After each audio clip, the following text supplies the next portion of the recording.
The figure shows typical features of. So here in this image we have a man who's maybe in his middle age.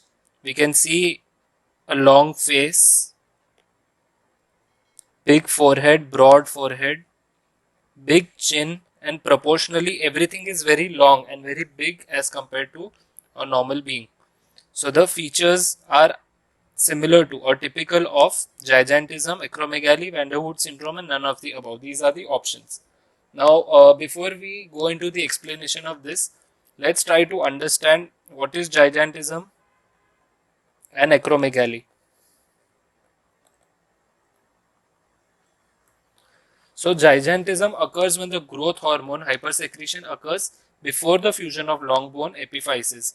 So, this is before fusion, this is after fusion.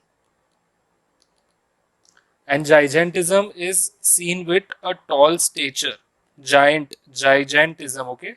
The individual will have a tall stature, whereas in acromegaly there is a typical facial features. So acromegaly will have typical facial features and gigantism will have a tall stature. Now coming to the third option, that is van der Waals syndrome. Van der Waals syndrome is nothing but double lip pits with cleft lip and palate. Double lip pits. So this is definitely not, there are no double lip pits over here. So option 3 is eliminated. It is either gigantism or acromegaly, not even none of the above. Now how do we eliminate between the two? So consider these images. This is van der Waals syndrome with double lip pits, which is not the answer to the question. In gigantism, the individual is tall. The stature is completely tall as compared to normal. There is a general overgrowth in these patients, and the patients will be approximately 7 to 8 feet tall. These patients will also have genital underdevelopment and excessive perspiration, a lot of headache, fatigue, muscle and joint pains, etc. So these patients will have all broader features and they will be generally broad. Whereas in acromegaly, these patients will not have this kind of a stature as compared to gigantism. They will also have increased hand size and feet size, but they will have this typical facial feature and there will be a pronounced prognathism. Okay, so if you see, it is because of pituitary adenoma, there is hypertrophy of glands, there is galactorrhea, there is cardiomegaly, sexual dysfunction, peripheral neuropathy, visual defect, prominent supraorbital bulge, large nose and jaw, abnormal glucose tolerance, then spade-shaped hands and feet, and arthrosis.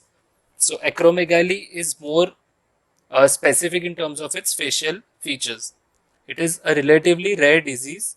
There is hypersecretion from the anterior pituitary lobe uh, that influences the growth of the bones.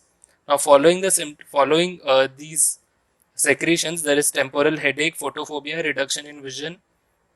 The terminal phalanges of the hand become large, hand and feet both. The lips become thick and negroid, and the tongue also becomes enlarged. It shows indentations on the sides from the pressure from the teeth.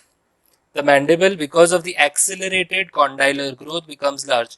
So this is the important point, because in the image, as we can see, the mandible is large because of the accelerated growth, resulting in a prognathism which is extreme, giving the head a typical acromegalic appearance. So this appearance is known as acromegalic appearance. The teeth in the mandible are usually tipped to the buccal or the labial side owing to the enlargement of the tongue. So these are the other manifestations seen in acromegaly. Remember that the teeth are tipped buccally. That is because of the macroglossia which is present in these patients. So in the given image, this answer is acromegaly.